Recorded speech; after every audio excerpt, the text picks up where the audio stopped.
Hernán Cortés never reached the mainland. On the rain-blackened night of the 30th of June 1520, as his column staggered west along the Tlacopan causeway, a Mexica warrior's hands closed on the conquistador and dragged him from his footing into the churning water, and the conquest of Mexico died with him.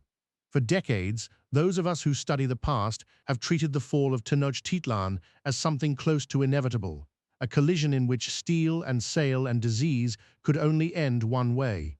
But the night the Spanish called La Noche Triste was the most fragile hour of the entire enterprise, and a single man pulled beneath the surface was enough to unmake it. In this alternate timeline exploration, we examine what could have happened and why the real history unfolded differently. The causeway was a killing channel. Canoes swarmed the flanks in the darkness, warriors hurling stones and dragging men by their armored legs into the lake. The Spanish had looted gold, weighed them down. The bridges were broken. The column had no order and no front. When word passed down the ranks that the Captain General was gone, not wounded, not separated, but gone, the panic that had been mounting became something total. What no one struggling through that water could have known was that this single death would echo across an entire continent and across the centuries that followed. Pedro de Alvarado gathered what remained. A senior captain, brave and rash, it was his slaughter of celebrants at the festival of Toxcatl that had lit this revolt in the first place. Alvarado was a soldier, not a leader of expeditions, and the difference proved fatal to Spanish hopes. The survivors who reached the lake shore were a fraction of those who had set out.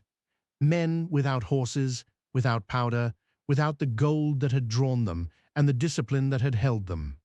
They turned east toward Tlaxcala, the allied city that had sheltered them before.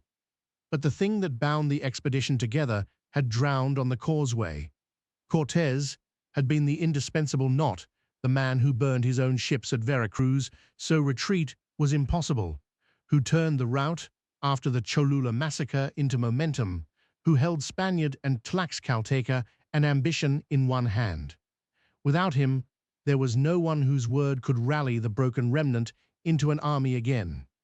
Doña Marina, the interpreter Malintzin, whose voice had carried every negotiation, now spoke for captains who could not agree among themselves.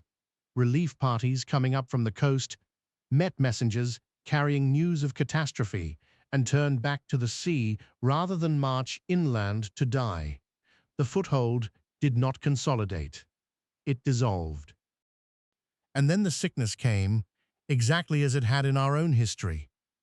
Smallpox had crossed with the men of Panfilo de Narvaez, the very expedition Diego Velázquez had sent from Cuba to arrest Cortés, defeated at Zempoala and absorbed into his ranks that May. The disease did not care whose timeline it burned through. It swept the Valley of Mexico in waves that autumn and winter, killing without distinction of rank, and among the dead was Cuauhtémoc, the Tlatoani who had directed the counterattack on the causeways and broken the Spanish on the water. A people who had just won were now buried in their own. But here the two histories part for good. In our world, the epidemic struck a city already under siege, its aqueducts cut, its causeways held by an enemy waiting for hunger and fever to do their work. In this one, there was no siege. Tenochtitlan endured the sickness behind intact walls, its Chapultepec aqueduct still flowing, its canoes still moving across the lake, its Chinampa gardens still feeding those who survived. The demographic wound was just as deep, a third of the valley, perhaps more, gone into the ground. The difference was that the survivors remained masters of their own city. They grieved, and then they began to think. Cuauhtémoc inherited a smaller world.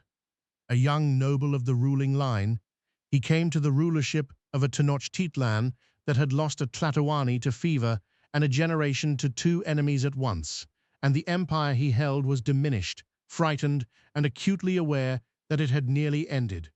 A lesser leader would have buried the foreigner's memory along with the dead. Cuauhtémoc did the opposite. He ordered them studied. His command went out to catalogue everything the strangers had left on the causeways and in the streets of the capital. The dead horses and the few captured alive, trembling and strange. the steel blades that did not shatter against obsidian, the crossbows, the iron-tipped bolts, the heavy tubes that spat fire and smoke.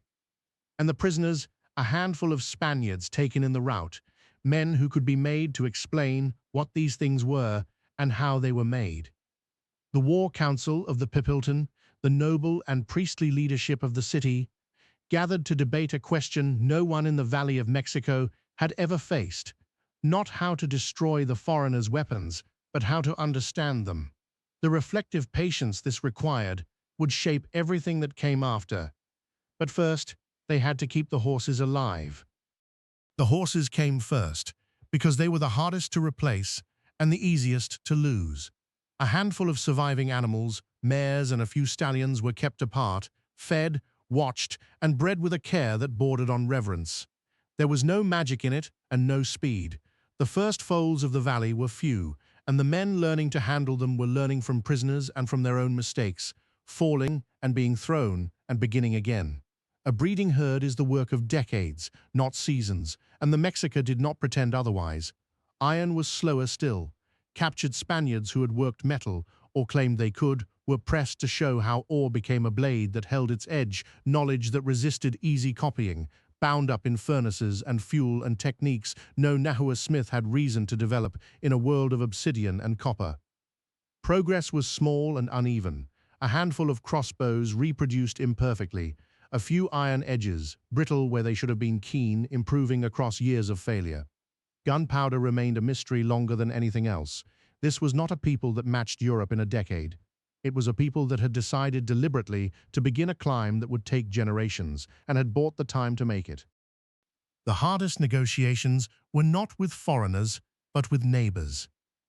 Tlaxcala had wagered its survival on the strangers, marching its warriors beside them through Cholula and into Tenochtitlan, and Xicotencatl the Younger had always doubted the bargain. Now the foreigners were gone, and the Mexica had endured, and Tlaxcala faced the city it had tried to help destroy, weakened, yes, but standing and remembering. Texcoco, fractured between factions, had to choose again which side of the lake it belonged to. Every polity that had bet for or against the newcomers had to find its footing on ground that had shifted beneath everyone. Tenochtitlan, for its part, could not simply resume its old dominance. It had lost too many. The old machinery of tribute and terror needed too many hands it no longer had. Cuauhtémoc's leadership understood that a city which had nearly died could not rule purely by fear. The settlement that emerged was harder and more pragmatic than the empire that came before, less a restoration than a wary, negotiated balance among survivors who all knew now how close the whole world had come to ending. And every one of them had begun to watch the eastern horizon.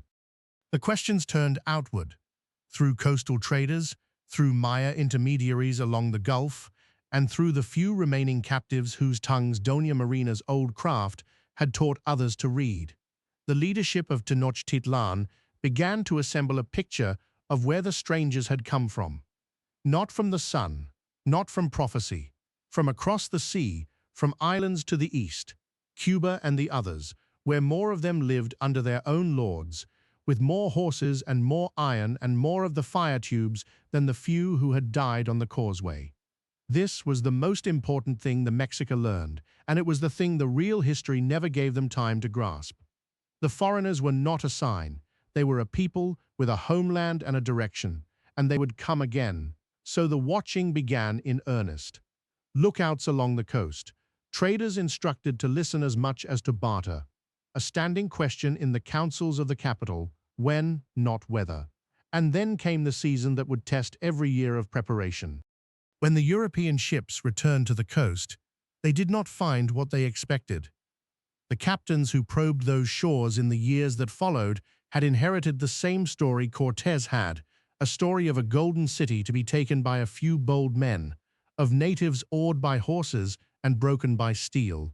What they met instead was an Aztec polity that had spent a generation reading its own near destruction as a lesson rather than a miracle.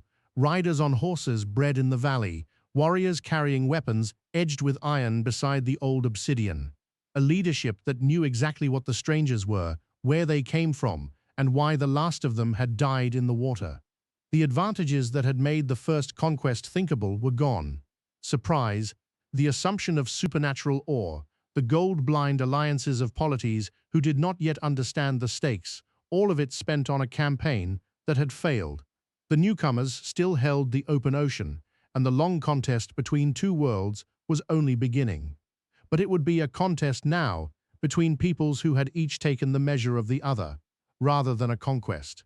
The night a single man was pulled beneath the surface of a lake did not save the Mexica from grief or sickness, or the centuries of struggle ahead. It gave them something narrower and more precious. It gave them time to learn.